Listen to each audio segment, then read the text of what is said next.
Estimados amigos, un gusto saludarlos. Hoy día tenemos el placer y la buena fortuna de tener al doctor Roosbel Paraizamán, que es un honor para mí tenerlo. Además, ha hecho un esfuerzo en desocupar su ocupada agenda para venir a este espacio y conversar. Y les cuento un poquito quién es el doctor Roosbel Paraizamán.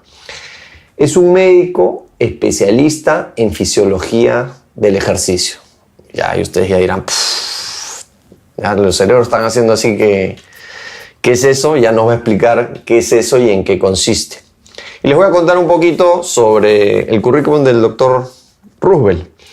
Es un médico egresado de la Facultad de Medicina de la Universidad Nacional de Trujillo, especialista en fitness, salud y en fisiología del ejercicio, certificado por el American College of Sports of Medicine. Del 2006 al 2013 ha sido director del departamento médico del gimnasio Sport Life. Es autor intelectual de un programa de estudios que ha permitido a entrenadores y personas lograr la certificación con el American College of Sport of Medicine. Es fundador también de HFS Medic, que brinda esos cursos, ¿no? Actualmente es docente de la Escuela de Medicina y Terapia Física de la Universidad Peruana de Ciencias Aplicadas, la UPC. Antes también era docente de la Facultad de Administración y Negocios del Deporte, que es ahí donde nos conocemos por primera vez. Ya les voy a contar un poquito cómo nos conocimos. Actualmente es director médico de Presede Performance Center, institución especializada en evaluación y prescripción del ejercicio físico para el manejo de factores de riesgos cardiovasculares y enfermedades asociadas. Adicionalmente, de donde ven que estoy leyendo, tiene 2 libros, 2 de los primeros libros de una serie de 6, si no me equivoco. 5. De 5. ¿Ya? Este es el primero, Prescripción del ejercicio físico.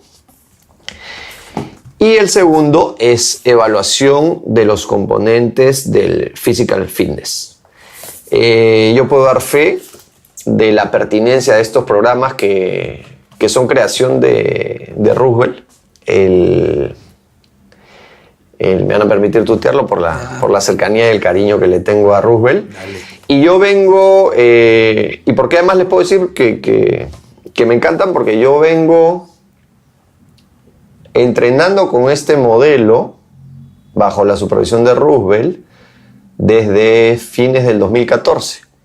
Sí, regresando de Cusco. Sí.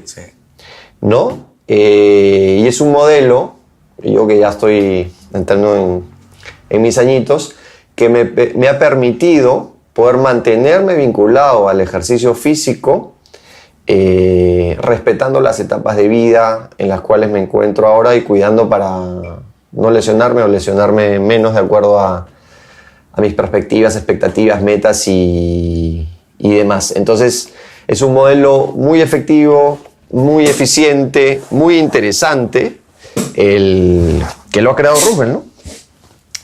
Entonces, nada, Roosbel, un placer tenerte acá. Gracias. Gracias, Dante, por esta invitación y conversar con todos tus seguidores en esta oportunidad para hablar de varias cosas, imagino, sobre lo que vengo trabajando y este mundo apasionante de la fisiología del ejercicio, ¿no? Entonces, lo primero es lo que, como te presenté, ¿qué es un fisiólogo de ejercicio? ¿Qué hace? La fisiología del ejercicio es una disciplina muy importante que analiza cómo funciona el cuerpo de la persona cuando se pone en movimiento.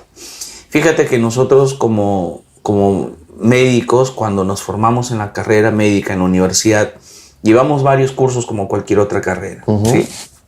Perdón. Y uno de esos cursos que llevamos en la universidad es fisiología.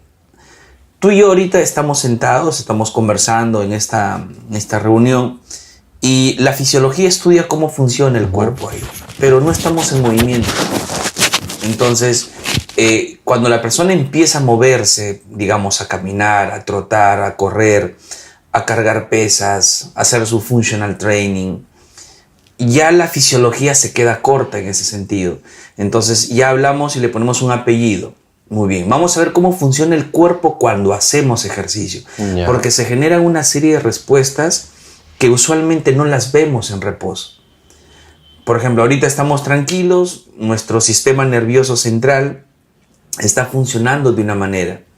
Nuestro sistema nervioso autónomo, del cual deriva la parte simpática y parasimpática, incluso vi uno de tus alcances en redes, donde tú hablas del estrés, por ejemplo. Claro. Y uno de los mecanismos que nos ayuda contra el estrés es el sistema simpático. Claro. Entonces, ahorita nuestro sistema simpático está como que adormecido, digamos. Estamos tranquilos. Sí. Pero cuando hacemos ejercicio, que es una forma de estrés físico, el cuerpo necesita de esos sistemas. Entonces hay que saber en qué dimensión responde el sistema simpático, qué hormonas se liberan, cómo se dan las órdenes neurológicas, cómo funciona nuestro sistema de regulación a nivel renal. Es una serie de mecanismos que se ponen en juego y que es necesario entenderlos porque de ello deviene la metodología de entrenamiento.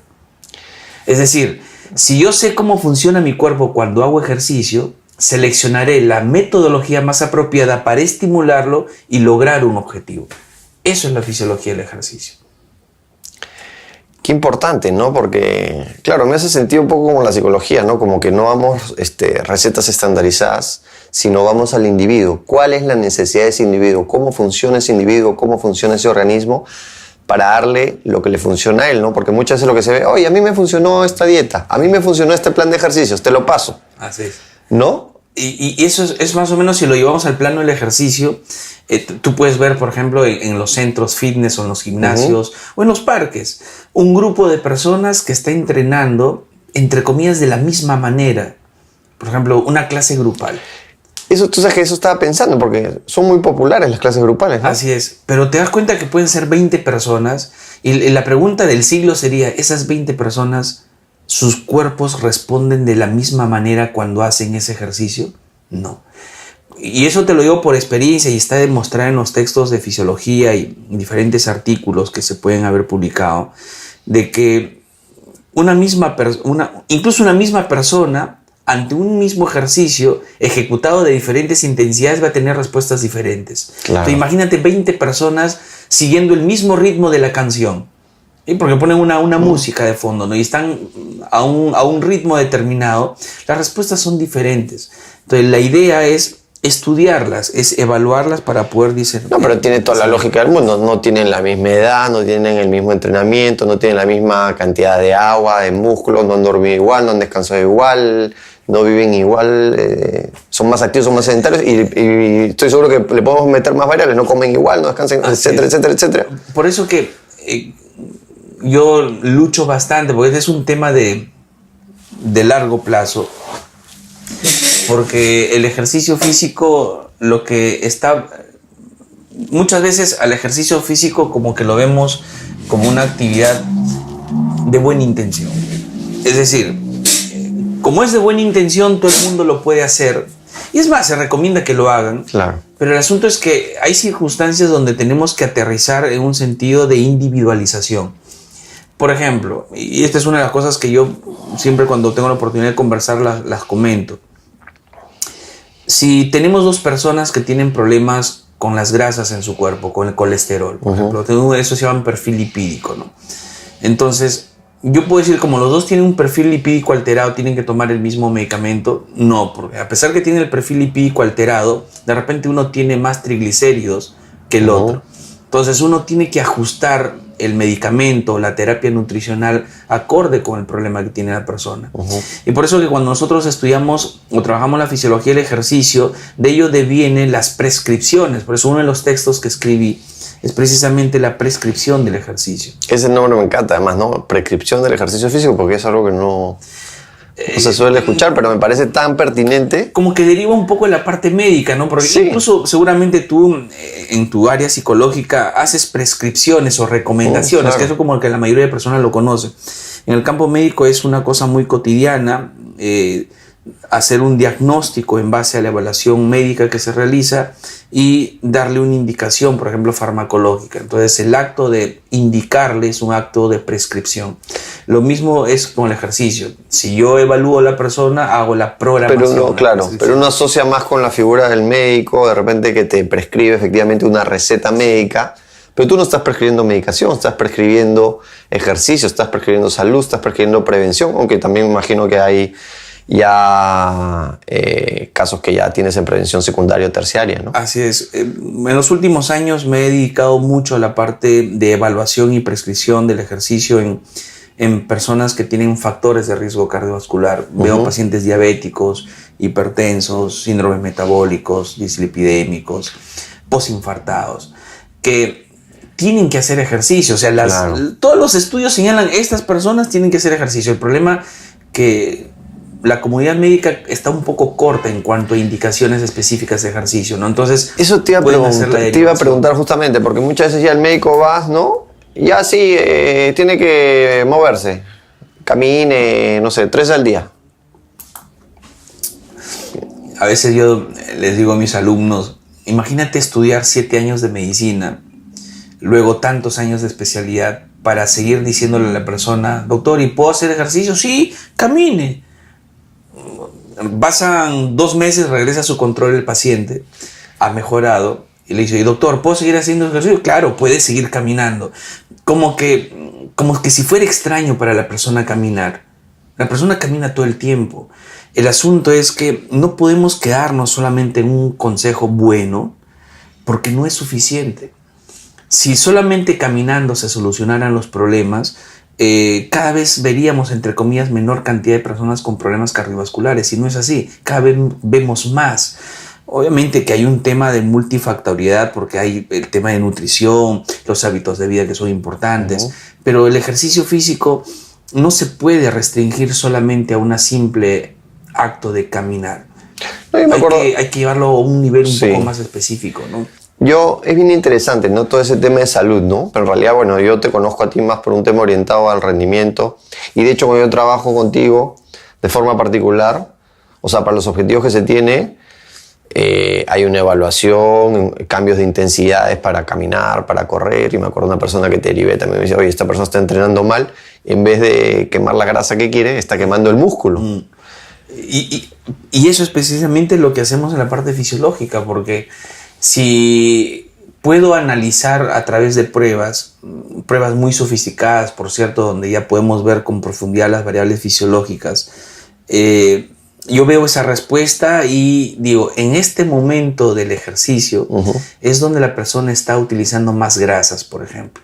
Por eso se ve en los equipos que podemos utilizar actualmente.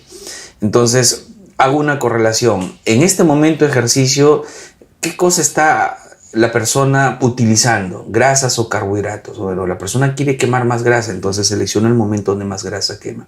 Y eso lo aterrizo en un programa donde se le dice con precisión a qué velocidad, qué inclinación, qué frecuencias cardíacas, o a qué velocidad debe salir a correr al aire libre, cuánto peso debe cargar, cuántas repeticiones hacer, qué cosa hace la semana 1, semana 2. O sea, es muy detallado. Y lo interesante es que yo vengo de una escuela de repente más antigua que estábamos orientados a más castigo en la mente, más beneficio, ¿no? Y en tu programa uno siente que hay menos esfuerzo, pero tiene más beneficios. Así es. Bueno, el famoso no pain, no gain, que es el claro, el modelo americano que yo crecí con ese. Tiene una explicación fisiológica, pero no todo tiene que ir a ese nivel, ¿no? Y hay una concepción como si fuera una leyenda urbana de que para quemar grasa tienes que sacarte el alma, ¿no? O sea, tienes que salir arrastrado del centro del gimnasio, del centro fitness, donde tú quieras. Y piensas tú, sí, pucha, profe, me he hecho chorrear de sudor, estoy agotadísimo. Eso también, hay gente que cree que mientras más sudor, No, ya está demostrado que para yo poder oxidar grasa tengo que trabajar una intensidad media hacia abajo incluso. Lo que pasa es que se vuelve aburrido si tú solamente haces eso. Entonces acá viene la estrategia, ¿no? ¿Cómo se puede hacer que tu cuerpo sea más eficiente en perder grasa? Entonces, para quemar grasa primero tengo yo que degradarla. O sea, la grasa está empaquetada dentro del adipocito, de las células grasas. Ahí está como una molécula llamada triglicérido. Entonces está bien empaquetadita. Entonces, si yo pretendo quemar grasa, esa grasa tengo que sacarla y meterla en el músculo, en una zona muy especial que se llama mitocondria. Pero para hacer eso primero tengo que degradarla. Entonces utilizo un estímulo primero, que pueden ser los HIIT, por ejemplo, los High Intensity Interval Training. o los trabajos con pesas, porque esas hormonas que se liberan en ese primer trabajo me sacan la grasa. Y luego ya hago el flat, el ejercicio un poco más plano, lo que tú llamas, ¿no? El beneficio. El beneficio. Ya que puede ser 10, 15, 20 minutos, 30 minutos, dependiendo de los tiempos de la persona. Y esa grasa se mete al músculo y es oxidada. Entonces, no, y la rentabilidad que tiene el beneficio, que es lo que me encanta. Es enorme porque en el primer grupo, en la primer bloque de ejercicio, tú lo que has logrado es mejorar tu rendimiento. En el segundo bloque es aprovechar el sustrato que liberaste para afinar tu composición corporal. Entonces logras el objetivo de tu rendimiento, pero tienes un beneficio adicional que te vas a ver con menor componente graso. Y aparte que te permite recuperarte mejor, hacer la transición del esfuerzo a la... Pero en esa última parte de beneficio, quemas más grasa que la que quemas al principio en la parte de... Sí, porque al ser un ejercicio de menor intensidad, se trabaja con un grupo de fibras musculares que son altamente especializadas en oxidar grasa. Cosa que no sucede en el primer bloque, porque el primer bloque es más intenso. Al ser más intenso, trabajo con otras fibras musculares que son más especializadas no en oxidar grasa, sino en carbohidratos. O sea, dependen mucho de un mecanismo donde no requieren oxígeno para generar energía, a pesar que lo tienen. Entonces, hacemos que el cuerpo sea estimulado en ese grupo, pero las hormonas que se liberan no me van a servir solamente para usar ese carbohidrato, sino que al dispersarse por todo el cuerpo van a llegar al tejido adiposo. Y mientras yo voy haciendo mi estímulo fuerte, están empezando la fase de degradación ahí en la grasa, ¿no? Pero qué interesante tu trabajo, Roosevelt. Y lo que veo es que hay toda una serie de mitos, ¿no? Sí. ¿Cuáles son los mitos más populares? Se me viene ahorita a la mente, ¿no? Hay gente que piensa que, no sé, que la grasa se transforma en músculo, o qué mitos son los que escuchas más. Porque es importante, perdón que te interrumpa, o sea, mucho de tu labor es educar en relación a esos mitos, ¿no? Mira, nuestro trabajo, y esa fue quizás el inicio de esta relación de amistad que tenemos cuando viajamos juntos al Cusco, a uno de estos campeonatos interuniversitarios. Y yo me acuerdo mucho que lo que más hacíamos en nuestros momentos de descanso, entre comillas, que teníamos, que eran muy poquísimos, por cierto. Era un trabajo muy arduo, lindo, enriquecedor. De amanecida. Sí. De amanecidas y madrugadas. Esos momentos que teníamos ahí para descansar luego de haber visto a los chicos, tú con tus terapias psicológicas de grupo, yo con el tema de las lesiones, junto con Manuela, con la cual también compartimos escenario. Lo que hacemos es conversar. Tú conversas con tu paciente, obviamente a través de una serie de estrategias o herramientas. Y yo con mi paciente, luego, cuando llega al consultorio, converso con él para saber en qué condición de salud se encuentra y cuáles son los objetivos que está buscando.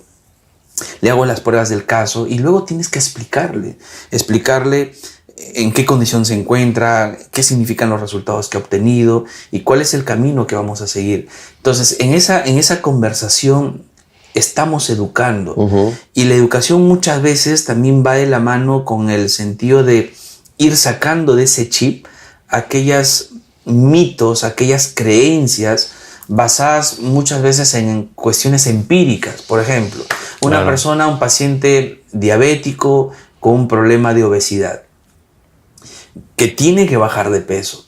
Entonces, muchas personas piensan que para bajar esa grasa tienen que hacer cardio y solamente cardio.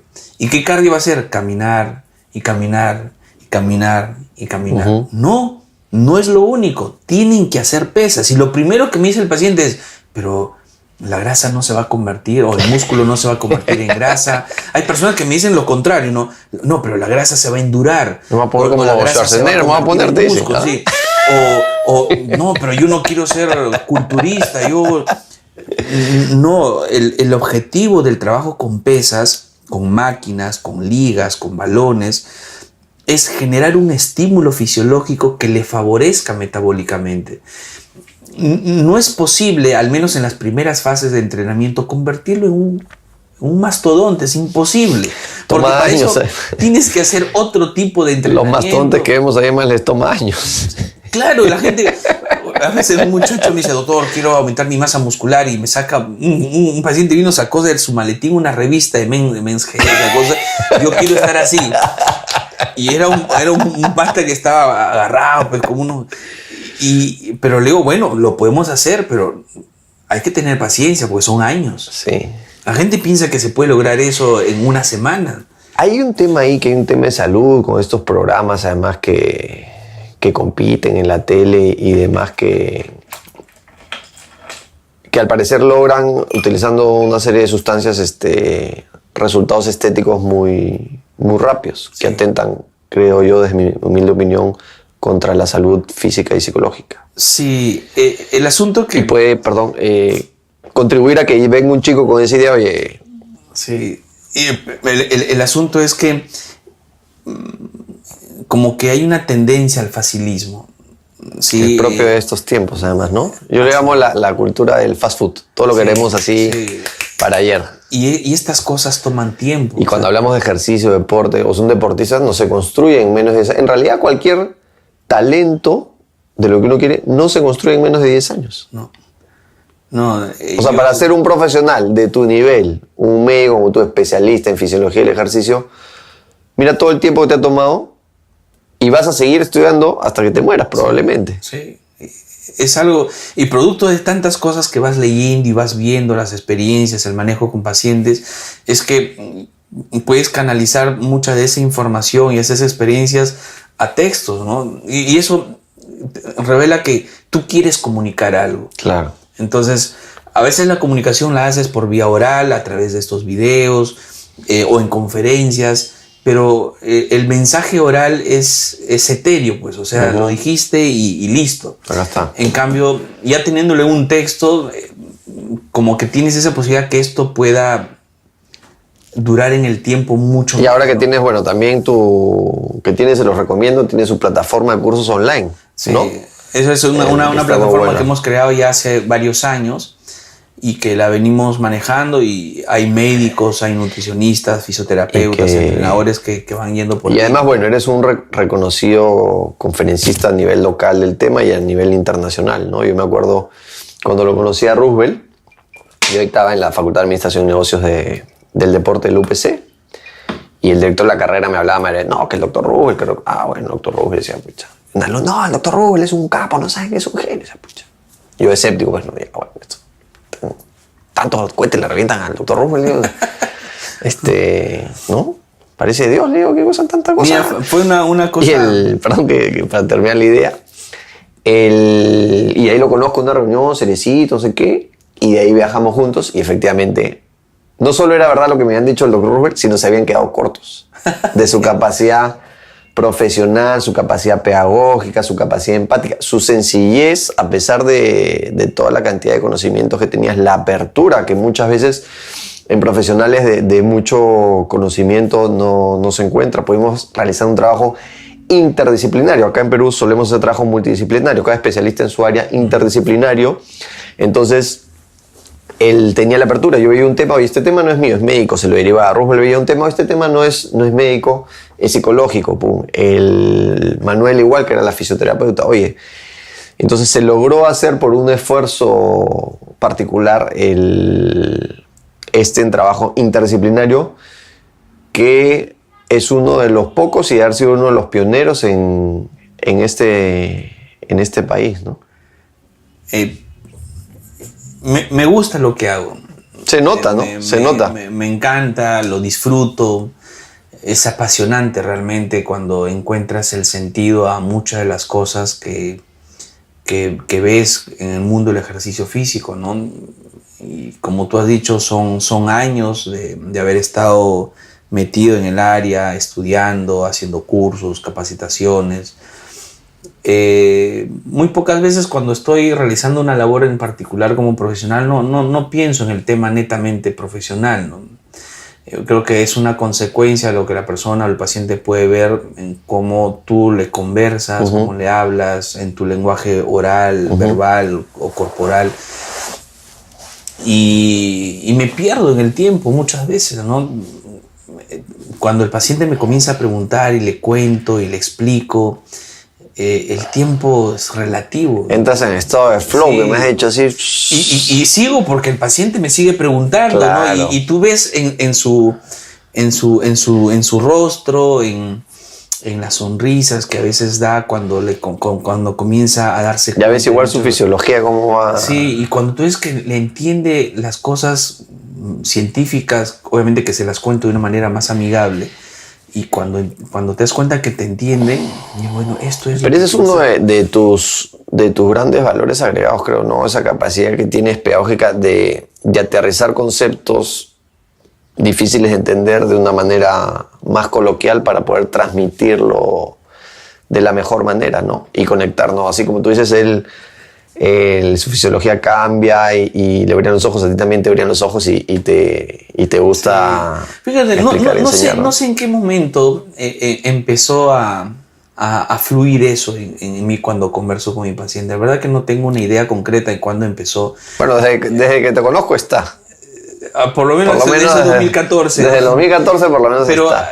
No sé, a veces cuando converso con algunos amigos egresados de mi misma facultad de medicina, me hacen acordar que en las exposiciones que hacías en la escuela de medicina, pues me decían que siempre tú tenías una forma particular de decir las cosas, ¿no? De verdad ni cuenta me daba. Yeah.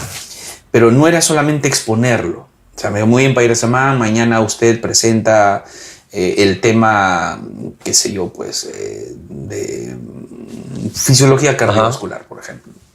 Muy bien, entonces estudiaba, preparaba mi exposición, mi PPTs. Bueno, en esa época papelógrafos o los slides que claro. hacía antes, bueno, estoy hablando año 97. Ya no nos van a entender la nueva generación que sé. Bueno, ahora si lo aterrizo a una cosa actual, bueno, ya tenemos proyector de multimedia. Tu Prezi tendrías ahí. Bueno, preparaba mi exposición y lo exponía, pero ellos me cuentan, cuando a veces me reúno o tenemos un grupo por WhatsApp, y nos fastidiamos, nos bromeamos. Oye, pero tú siempre, ahora que doy más conferencias pues nacionales y fuera del país, me dice, pero tú siempre te gustaba exponer, que sí, le digo.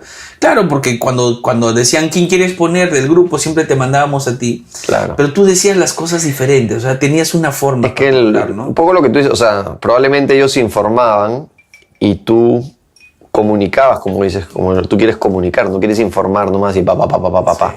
Entonces, tú transmites, tú conectas, tú quieres además aterrizar y quieres que te entiendan. Sí. ¿No? O sea, tú no estás hablando para el PhD científico más de arriba, que hay, que son unos poquitos, tú estás hablando para que la masa te pueda entender y esto llegue, porque regresando a este tema de fast food, o sea, tienes que lidiar con muchas creencias populares, ¿no? Sí. Con mucho desconocimiento popular. Sí. Incluso no solamente en las personas no médicas o no profesionales de salud, sino, no solamente en las personas que no son profesionales de salud, sino en la misma comunidad médica. Uh-huh. Cuando yo, por ejemplo, cuando a veces me invitan acá en Perú a algunas conferencias en diabetes o en problemas cardiovasculares, estas cosas del ejercicio, cuando tú expones, tú mismo te das cuenta de las caras de los oyentes, ¿no? Que son médicos, la mayoría de ellos. Y dicen, sí, pues no, oye, esto es otra cosa, porque están con la idea de que es caminar y nos quedamos con eso. Entonces, cuando tú le cuentas que hay otras formas de entrenar y presentas evidencias, incluso a veces pongo resultados de pacientes míos, entonces da cuenta, sí, pues, o sea, esto no es solamente caminar, acá hay un montón de ciencia detrás del ejercicio. Entonces, y en ese momento tú te das cuenta que has aportado, has dado un granito de arena para que la comunidad de salud entienda que el ejercicio físico tiene un soporte científico y hay que estudiarlo y entenderlo, y que podemos utilizar pruebas que nos permiten diseñar los programas de entrenamiento para cada paciente, ¿no? Entonces, cuando yo expongo, no me gusta leer, y quizás ahí sí choco con muchas personas porque cada uno tiene su forma de exponer, pero no quiero que lo hagan igual que yo, pero tampoco yo voy a ir a una conferencia y voy a estar leyendo todo el rato, ¿no? Ponen unos PPTs llenos de letras. Diosito lindo, acá hay un problema, ¿no? Pon algo que te permita a ti hablarle a ellos, no estar leyendo. Y eso sí me lo han dicho varios de mis colegas, de mis amigos de la universidad. Me dicen, sí, pero tú cuando exponías casi no veías, o sea, lo que escribías, voy a llamar de que escribías poco, pero leías y hablabas. Bueno, pero para eso tienes que saberlo. Sí. Y justo eso, que mira, lo acabas de decir, les digo a mis alumnos en la universidad, le digo, Si usted quiere explicar algo, tiene que entenderlo, tiene que comprenderlo. Pero para poder comprenderlo, tiene que estudiarlo. Y estudiarlo es tiempo. Y eso no es solamente una cuestión de un día para otro. Tienes que ir trabajándolo todo el tiempo. Son años, ¿no? Sí. Y esto que habíamos estado hablando hace un momento de los, por ejemplo, de los esteroides anabólicos, ¿no? De estas sustancias, estas hormonas que suelen utilizarse en el mundo del deporte, pues conocidísimo, por eso el tema del doping. Pero ahora se ha extendido, perdón que te interrumpa, no solo en el doping, sino ahora se ha extendido, y bueno, varias personas me han dado testimonios que en gimnasios, a las personas de a pie. Claro, ahí me iba. Y esto nació un poco en el mundo del deporte, ¿no? Sí, por rendimientos, ¿no? Por rendimiento, y obviamente eso ya está sancionado, las normas. Yo lo conozco, me acuerdo, la primera vez que lo conozco fue cuando le quitan la medalla de oro a Ben Johnson, sí. ¿No? ¿Qué pasó? Sí, yo tampoco, y eso que era chiquillo, cuando fue, creo que en el 88. Eso es el 88. Claro, en Seúl, ¿no? Y además que era una cosa, pero para la época, los músculos que tenía... Tú veías a Carl Lewis al costado de Ben Johnson. Sí, parecía su brazo, ¿no? Sí. Era abismalmente diferente. Tú decías, bueno, pues, chiquillo uno más o menos se acuerda de algunas cosas. Carl Lewis era un superatleta. Claro. Pero cuando lo pones a Ben Johnson a su costado, dices, wow, aquí hay un problema, ¿no? Uh-huh. Y cuando tú ves, cuando llegan ya después, ahora me puse a ver algunos videos, siempre veo algunos videos de deporte, y tú pones en pause el video y ves cuando Ben Johnson cruza la meta, que Carl Lewis está atrás. Esos milisegundos es un abismo de diferencia, ¿no? ¿Cómo le pudo sacar tanta ventaja? Ahí vienen estos temas de los esteroides anabólicos, que definitivamente es innegable. Lo que genera es una mejoría superlativa del rendimiento, porque te genera potencia, te genera una transmisión de fuerza a una velocidad importante, crecimiento muscular, etc. Entonces, ahí nació varias cosas, pero eso no es solo del deporte, ahora lo ves en todos lados. En el mundo de los gimnasios no es una novedad. No, o sea, es como un secreto a voces. Todos sabemos que en el mundo de los gimnasios se mueven esteroides. Uh-huh. Y eso está prohibido. Porque como es una hormona, tiene una acción desde el punto de vista... Pero digamos, yo te digo, bueno, si eres deportista, yo podría decirte, no haciendo abogado del diablo, bueno, si soy deportista, bueno, no puedo porque es doping. Pero si yo no soy deportista, no voy a competir, quiero resultados rápidos, ¿por qué no puedo usarlo? El asunto es que para que logres ese resultado, tienes que poner en juego varias cosas. Uno, las dosis que se deben de utilizar para lograr ese tipo de resultados, un crecimiento muscular en el corto plazo posible, son suprafisiológicas. Para ponerte un ejemplo, las concentraciones de testosterona, nosotros varones, están en el orden de los 500, 700 nanogramos, o sea, 10 a la menos 9. Uh-huh. Las dosis suprafisiológicas pueden llegar a 1 a 2 gramos. Eso. O sea, estamos metiéndole al cuerpo 1.000 millones de veces más de lo que el cuerpo necesita. Y eso solamente se estoy hablando de testosterona o sus derivados. Entonces la pregunta que te haría, ¿qué consecuencias puede generar para tu salud física y psicológica hacer eso? Muchas. Porque hay muchos que yo escucho, no, pero ahora soy joven, no me importa, pues ya después veré, ¿no? Bueno, yo siempre digo, ¿cómo quieres verte de acá a varios años? Va a depender mucho de lo que hagas ahora. Pueden pasar un montón de efectos colaterales, problemas a nivel hepático, problemas de perfil lipídico con tendencia aterosclerótica, problemas a nivel renal, cáncer hepático, cáncer renal, problemas a nivel de próstata. No olvidemos que la próstata, en el caso de los varones, es dependiente de los andrógenos o responde a andrógenos, ginecomastia, cambios en la personalidad porque hay tendencia a la agresión. Hay personas que pueden hacer problemas cardíacos, hipogonadismo. Esto significa que como estoy poniendo hormonas exógenas desde hipotálamo, hipófisis, ya no liberan estas hormonas que estimulan al testículo para que produzca espermatozoides. Los testículos tienen tendencia a reducirse, pueden tener problemas con la producción de espermatozoides, por lo tanto si desean ser papás más adelante pueden tener problemas. Por citarte solamente algunos. ¿Y qué hacemos para educar? ¿Qué podemos hacer? Porque me siempre parece peligrosísimo todo lo que cuentas. es peligroso porque las personas que lo recomiendan no tienen la preparación para hacerlo. Y otra cosa, Rugel, porque mira qué interesante, porque tú vas al gimnasio, entendería yo, bueno, que muchas cosas no es así, o por salud.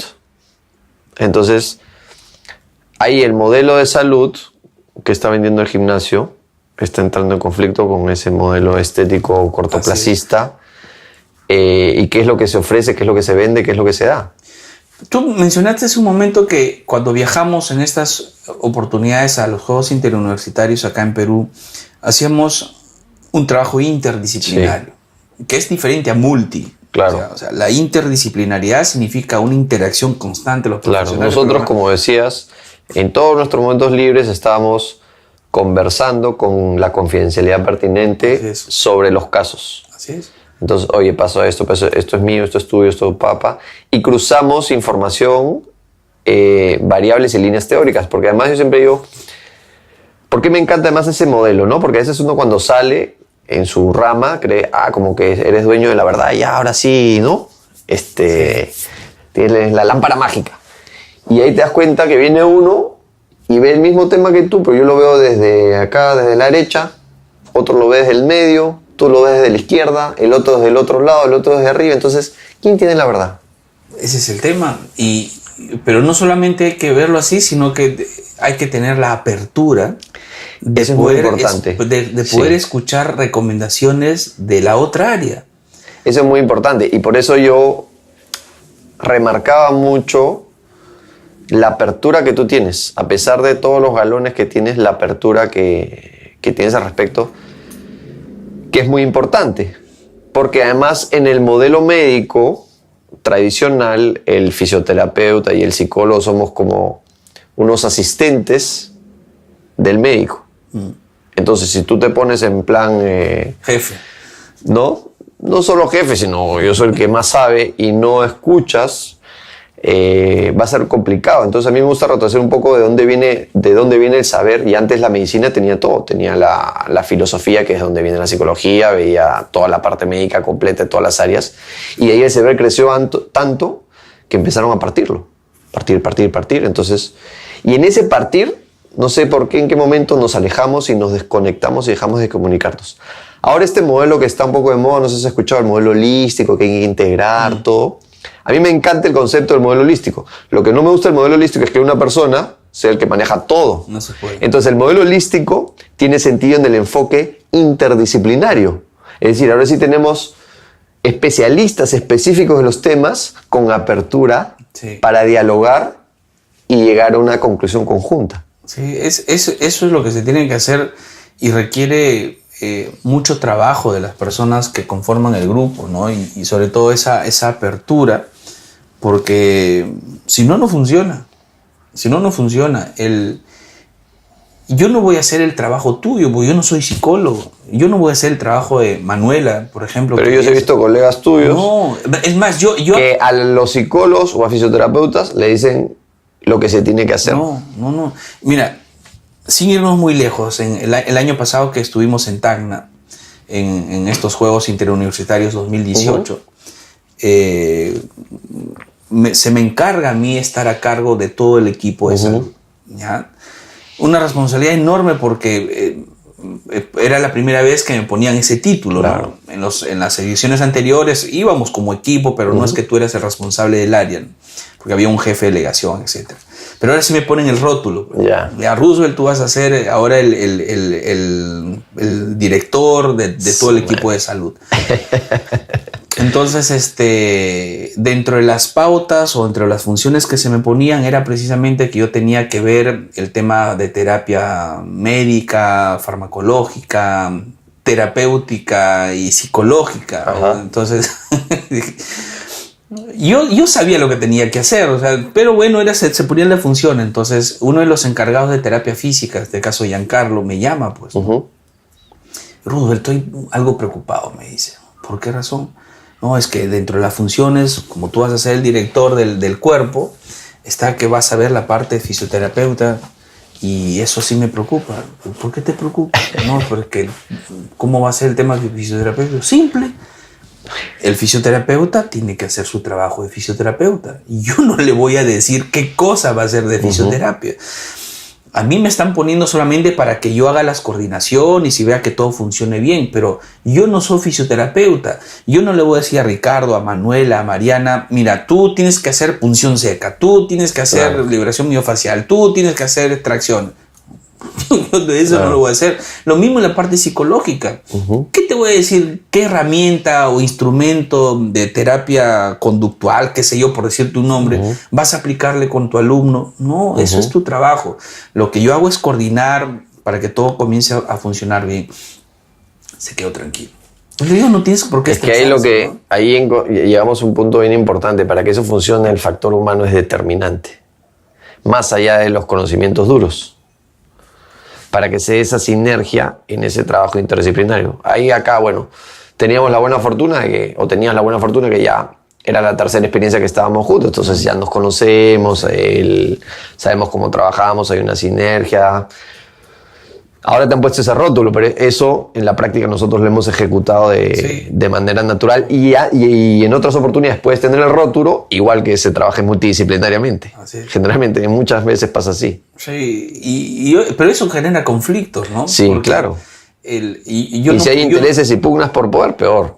Lo más sencillo, yo no estoy hábito de poder, eso sí te lo tengo por asegurado. Sí. Yo soy feliz con mi trabajo, o sea, me encanta mi trabajo y criollamente, como decimos, zapatero tu zapato. Sí. Listo.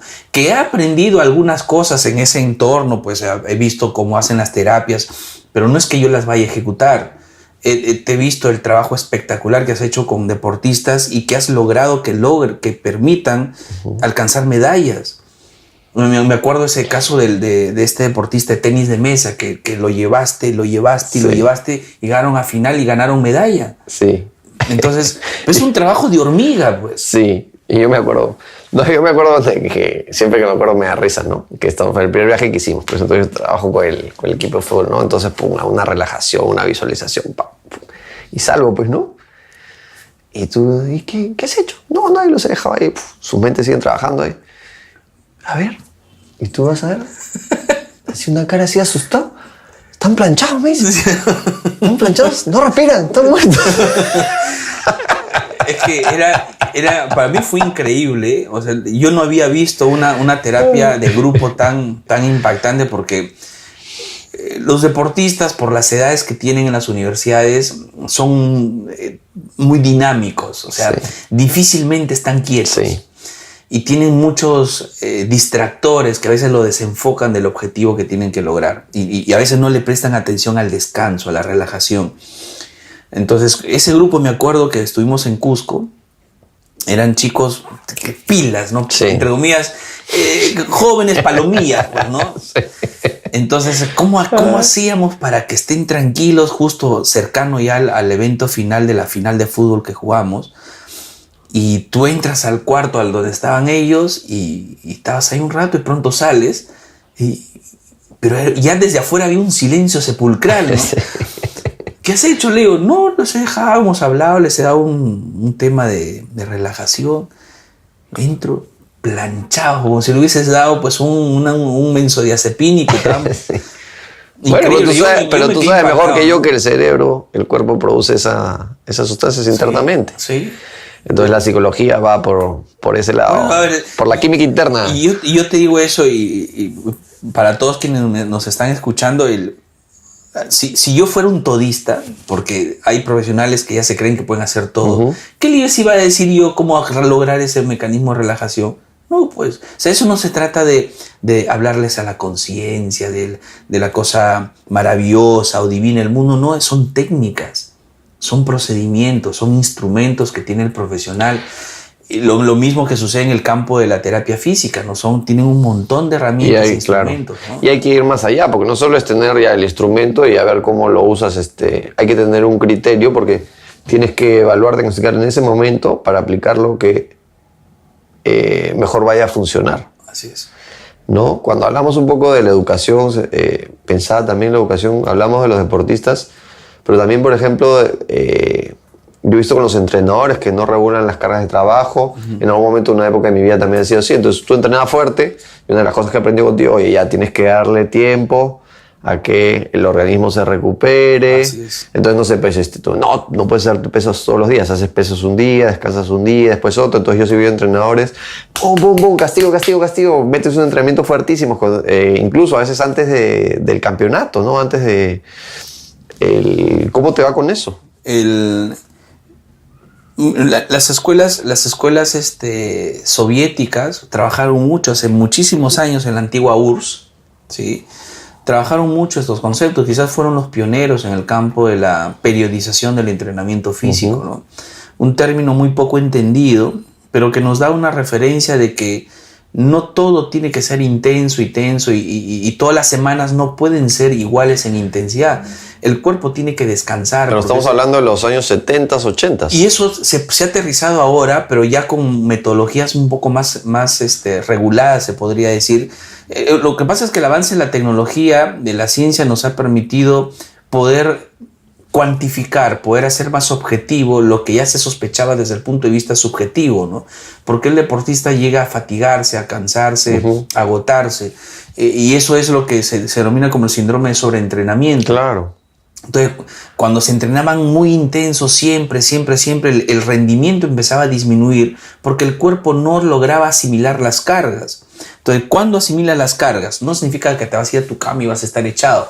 Puedes asimilar las cargas disminuyéndolas, haciendo periodos, de ahí el término de periodización, haciendo periodos intermedios donde tú haces ejercicios de menor intensidad, de menor volumen, para que tu cuerpo pueda recuperarse y asimilar todo eso, ¿no? Me queda clarísimo, pero a veces lo que observo es que, y a veces en teoría, cuando están tranquilos, el entrenador lo entiende, pero a veces con la ansiedad de querer hacer algo, le meten entrenamientos muy fuertes 2 días antes, el día antes, es como para botar él también el estrés precompetencia, o los mismos deportistas, ¿no? Eso, y ahí radica la importancia de la parte psicológica. ¿Por qué razón? Yo estoy seguro que la mayoría de estos entrenadores y también del deportista no saben cómo canalizar esa cantidad de energía, de ansiedad. Lo que pasa es que cuando tú le metes las cargas, claro, en base y toda la parte previa, ese estrés, esa ansiedad la botas con el ejercicio físico. Pero conforme se acerca la competencia, las cargas físicas van bajando y afloran esas sensaciones fisiológicas, esos pensamientos, esas emociones, y ahí hay que hacer un contrapeso dándole más peso a las estrategias de relajación, de meditación, de mindfulness, de imaginería. Podemos llegar a un problema porque ya yo expulso esa ansiedad con un ejercicio o una sesión de entrenamiento relativamente fuerte, estando a 3-5 días de la competencia. Y en el mejor de los casos no te pasa nada, o sea, no te lesionas. Pero ¿qué tal si por hacerlo intenso te lesionas? Te fregaste porque tuviste 3-5 días. Tenemos que bajar el plan.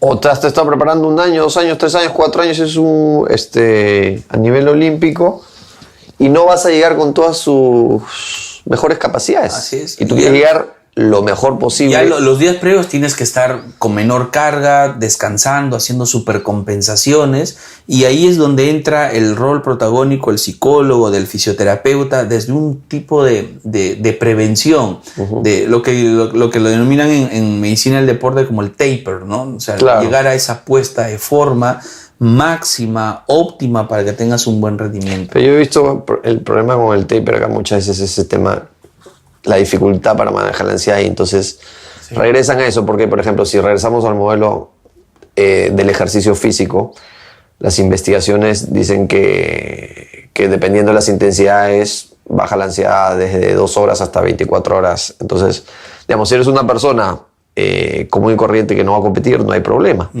Pero un deportista tiene que regularla de otra manera, porque su herramienta de trabajo va a ser su cuerpo, y si está sobrecargado no va a rendir de la mejor manera, ¿no? Así es.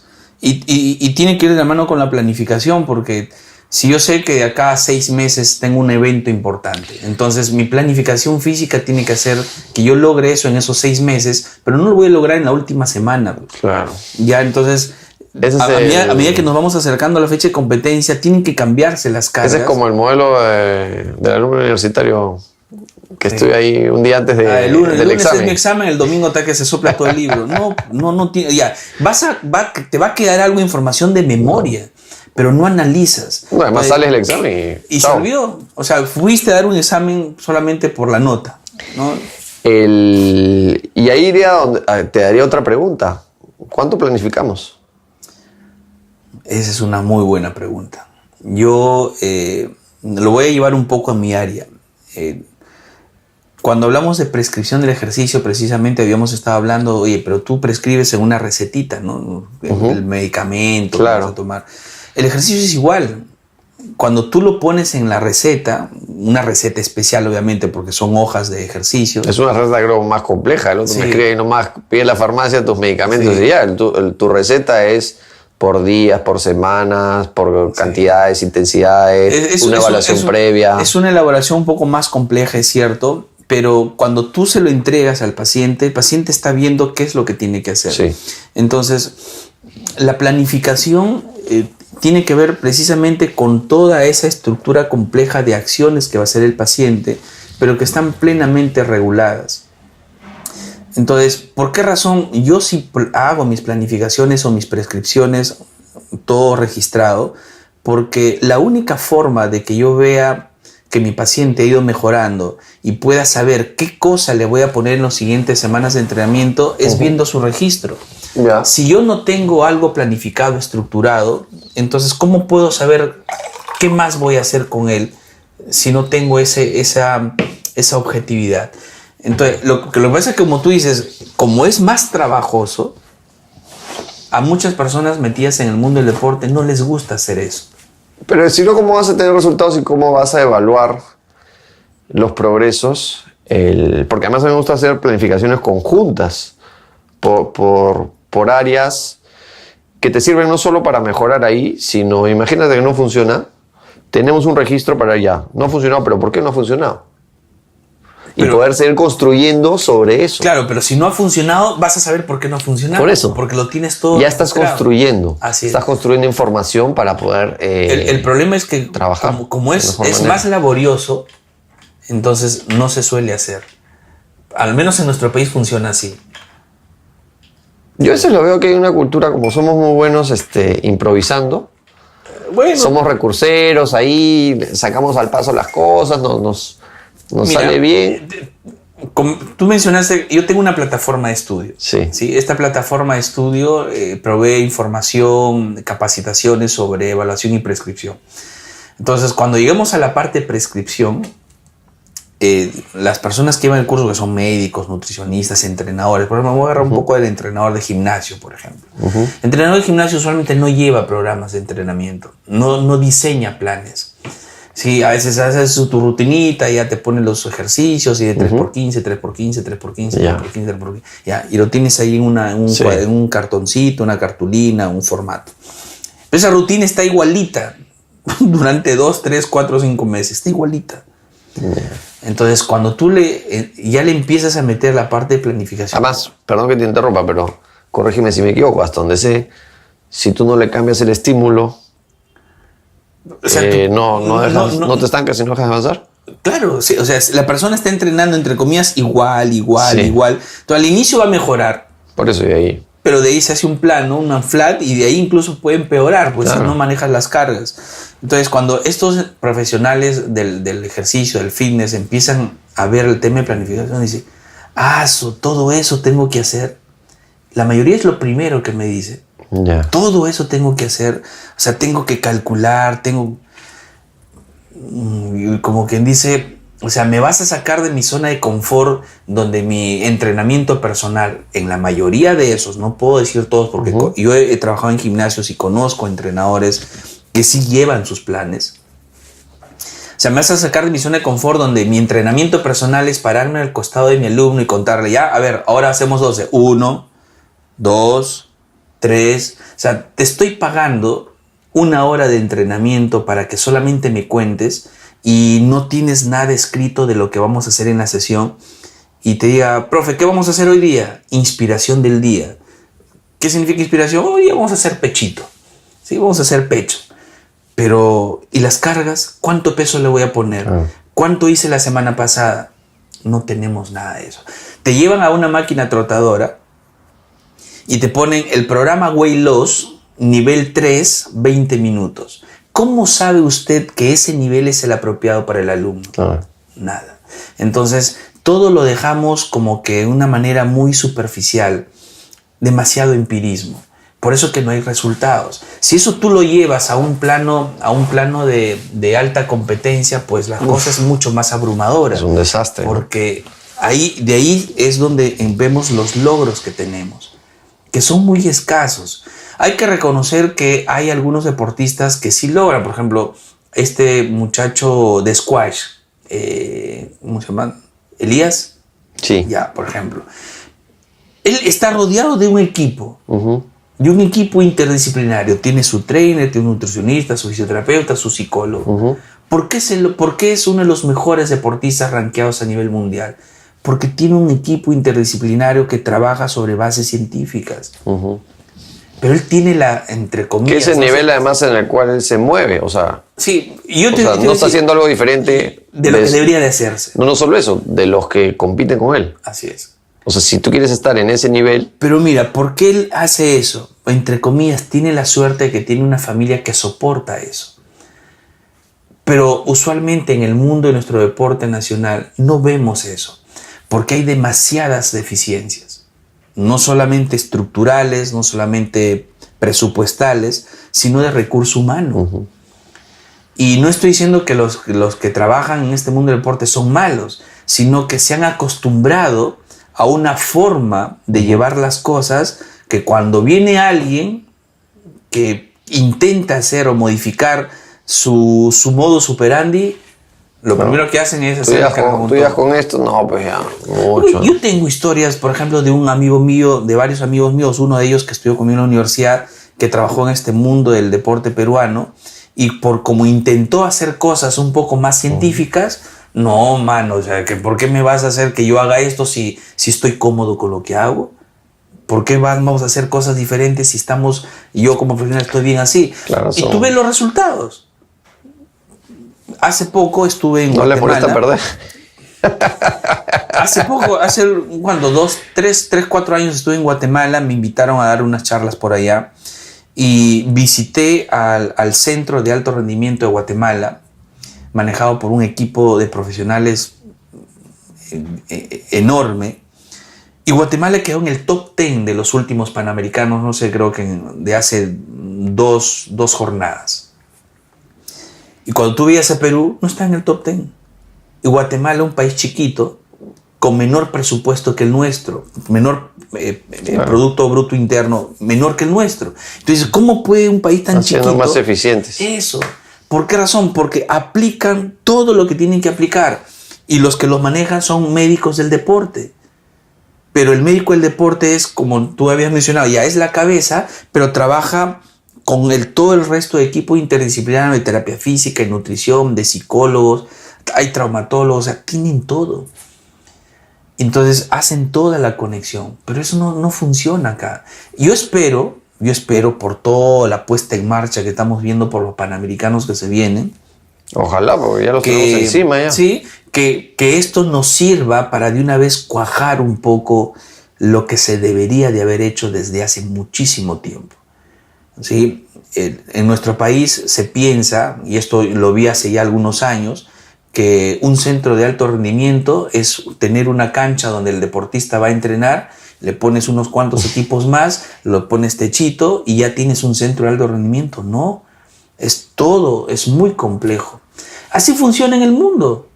¿Por qué Estados Unidos siempre cuando hay olimpiadas es el que más medallas gana? ¿Por qué China? ¿Por qué otros países europeos logran los resultados? Colombia, sin irnos tan lejos. ¿Por qué Colombia logra? Porque han metido ciencia. Porque es ciencia. Y es un trabajo a largo plazo. Pero si tú vas a hacer un trabajo a largo plazo, tienes que empezar bien. Pero esa es la otra, ¿no? La pregunta es ¿cuántos trabajos a largo plazo en general acá se sostienen, ¿no? ¿Cuántos proyectos a largo plazo tenemos, ¿no? Que se sostengan. es un poco Porque a veces uno ve, ya van acá para la derecha, de ir para la izquierda, y ahí un año sí, otro año sí, o invierten ya esto, pum, en un año no funcionó, cuando estamos hablando de que no, antes de 10 años no vas a construir un deportista, entonces si lo apoyas, le quitas el apoyo, lo ayudas, no lo ayudas, si le haces el soporte más científico de los especialistas. Mira, tenemos especialistas, o sea, en el IPD, en la Videna, hay especialistas de medicina y deporte muy buenos, pero el asunto es que ellos dependen mucho también de una parte dirigencial, de una parte administrativa. Entonces hay una especie de divorcio entre la parte científica y la parte dirigencial. A veces la parte científica, médica, psicológica, fisioterapéutica, quiere hacer o aplicar lo que de repente aprendió cuando fue a hacer sus capacitaciones afuera, lo quiere aplicar acá, no puede porque tiene a este otro grupo que no está alineado con ese concepto. Entonces no funciona. Entonces, con lo poco, mucho que puedan tener, hacen lo poco que se puede realizar y no se puede sostener un trabajo a largo plazo. Pero es un tema de que no los dejan hacer, entonces. Tú has trabajado en equipos de fútbol y sabes quiénes son los que manejan un equipo de fútbol. Son dirigentes. Entre comillas, a ver, una vez un doctor muy conocido acá en el medio me dijo, el mandamás de las federaciones, por ejemplo, las federaciones de fútbol, por ejemplo, no es el dirigente, es el director técnico. Obviamente, todos apoyan obviamente lo que se va a hacer ahí, pero el resto de áreas que son importantes para el desarrollo de este deporte particular tienen que ir de la mano con lo que él va planificando, pero muchas veces hay estos altercados. Hay una frase, ¿no?, que dice, una cosa es lo que se quiere y otra lo que se puede. Así es. La pregunta es cómo podemos lograr que se haga lo que sabemos que se debe hacer, ¿no? Por el bien de los deportistas, de la comunidad, de los resultados, de la autoestima e identidad nacional que eso va a generar también. Yo espero que se pueda mejorar. Si bien es cierto, yo empecé en mi área de trabajo con el ámbito del deporte, pero una de las razones por las cuales decidí alejarme del campo del deporte es porque encontré que estaba manejado por personas que no tenían la más mínima idea de cómo funcionaba el ejercicio físico y el deporte. No estoy hablando de la parte netamente operativa dirigencial. Porque, sí, como claro. te digo, o sea, yo conozco historias. Y a veces creen que son los que más saben. Ese es el problema. Entonces uno puede decir, si soy un muy buen dirigente, entonces deberíamos estar en otro nivel de deporte, en otro nivel de entrenamiento, en otros resultados, pero no vemos resultados. Los pocos resultados que vemos son porque el deportista tiene que buscarse sponsors. Entonces ya ahí le estás generando un problema al deportista porque lo estás sacando de su enfoque. Claro, sí. ¿Correcto? Muchos deportistas que no traen logros son por cuestiones privadas, particulares, porque tienen un soporte familiar. Particulares, sí. No es porque la misma federación o el mundo del deporte peruano lo empujó, porque no tiene toda esa visión, pues. Y por eso que me decidí alejarme y dije, ¿y a dónde yo sí puedo definir mi acción en este mundo del ejercicio físico asociado a salud? ¿Por qué razón? Porque ella es un contacto directo con el usuario final. Claro, sí. Pero ojalá que con estas cosas de los panamericanos se puedan establecer nuevas rutas. Ojalá. Y se tome más conciencia de que los destinos de las operaciones, de las acciones que se hagan en el campo del deporte, tiene que estar en manos de los que realmente se han formado para eso. Médicos del deporte, incluso hay médicos del deporte que saben de gestión, porque han hecho maestrías en gestión. Entonces imagínate un médico del deporte con un posgrado en gestión, como que se cierra un círculo interesante. Es que empieza por definición de perfiles, ¿no? Si es el médico del deporte con gestión, médico del deporte, nutricionista del deporte, psicólogo del deporte, fisioterapeuta del deporte, ¿no? Que son los perfiles mínimos, o sea, para pasar con 11. Sí. ¿no? Porque ahí tienes que ponerle que tiene que tener experiencia, tiene que capacitarse constantemente. Entonces, si no logramos pasar con 11, ¿cómo podemos pretender ir a competir? La analogía con una guerra es como que lo mandas ahí a la guerra con su cuchillo y el otro tiene bomba atómica. Y después me dicen, ¿y por qué se ponen a llorar antes de competir? ¿Ves? Oye, si te mandan así, yo también me pondría a llorar. Es un sentido común, ¿no? O sea, si yo quiero... Que es el menos común de los sentidos, como dice un amigo. O sea, si yo quiero que el deporte desarrolle, tengo que poner a los mejores ahí. Y tenemos profesionales así. Yo te digo, pero es que todo es un tema político. Entonces estamos hablando de intereses. Son un tema de amarres, de lo que decía nuestro muy querido expresidente de la República, están los compadrazgos, ¿no? O sea, no, mira, va a haber un cambio de la dirección de deporte, entonces yo voy a entrar y te voy a jalar a ti. Y se hacen ahí, ese grupito, están enquistados. Y no están los mejores, pues. Si estuviesen los mejores, que deberían de estar, ese es el tema que yo también siempre me pregunto. Y sobre todo que tengan apertura para que lo escuchen. Mire, señores, esto tiene que hacerse así. No podemos seguir haciendo lo mismo. Señores dirigentes, se le agradece su servicio. Claro, pero el buen dirigente debe tener capacidad de escucha, asesorarse de los especialistas, como hemos hablado muchas veces, de campo. O sea, porque sabemos la realidad del deportista, sabemos las necesidades del deportista, tenemos la información del deportista. Y ellos tienen que estar para darle el soporte y las mejores condiciones para que pueda desarrollarse el deportista. Y eso significa que tienen que darnos a nosotros las mejores condiciones para desarrollar al deportista. Yo hago la analogía con el restaurante. El dirigente sería el gerente o el administrador del restaurante. El deportista sería el insumo, ¿no? Y nosotros seríamos los cocineros. Claro. ¿No?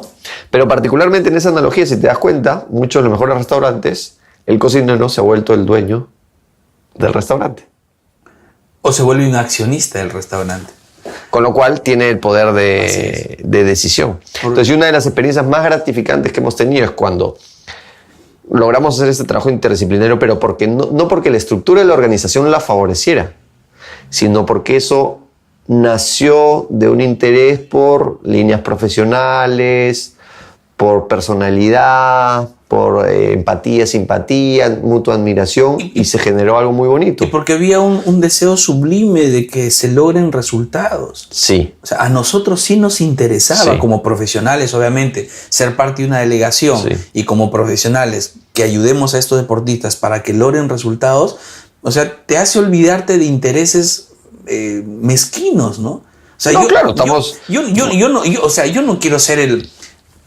O sea, ellos lograron esa medalla porque Roosevelt estuvo ahí. No aguanta, eso es toda una plataforma de profesionales. Pero nosotros no estamos yendo ahí a perder el tiempo. O sea, estamos dejando a nuestra familia, estamos durmiendo poco, comiendo poco, y no estamos yendo ahí para perder. O sea, estamos yendo ahí, podemos perder, sí, pero no porque no diste lo mejor. No, o sea, dimos lo mejor, no hacer unas cosas, bueno, a mejorar. Pero eso de que vas y que amarras acá, que amarras allá, no es nuestro sentir. Y entonces en eso sí estábamos muy alineados. Sí. Y había que hacer lo que se tuviera que hacer para que se den las mejores cosas. Y lo logramos. Sí. Y eso fue lo interesante, que nos dimos Todas cuenta. Las veces lo hemos hecho. Que nos dimos cuenta, 2014 Cusco, 2016 en Chiclayo, 2018 en Tacna. Se lograron las cosas porque, aparte de la experiencia que ya teníamos, teníamos ese mismo norte. Pero, ¿qué observas tú en el deporte peruano? Hay un logro, ¿quién es el que sale a echarse las flores? No es el deportista, es el dirigente. Hace poco, uno en el centro, acá en Lima, se compró un equipo de última generación para estudios de biomecánica. Y el que salió a hablar no era el especialista, pues. Estaba para la foto, que era uno de los dirigentes. Y ni siquiera se dejaba entender. Porque no es su tema. Entonces, si yo quiero que la gente, la comunidad, sepa lo que se está haciendo, hombre, te pongo al que es especialista en el área, que me hable con más entendimiento, con un lenguaje mucho más amigable, lo que sabe, porque es su chamba. O sea, yo ¿por qué quiero ser el... Y yo por último, al dirigente, si al dirigente le gusta la pantalla y las cámaras, se la doy, pero que le dé las condiciones Es que eso, al equipo de trabajo. Dante, eso es no reconocer a la persona que trabaja contigo. Sí, No, de acuerdo, pero pensando en nuestra realidad, nuestra idiosincrasia. Pero por eso que estamos así, eso es ser mezquino. Lo que pasa es que no solo es mezquino, y retrocedemos un poquito más y te haría la pregunta, ¿cuánto sabemos trabajar en equipo? Ese es el problema.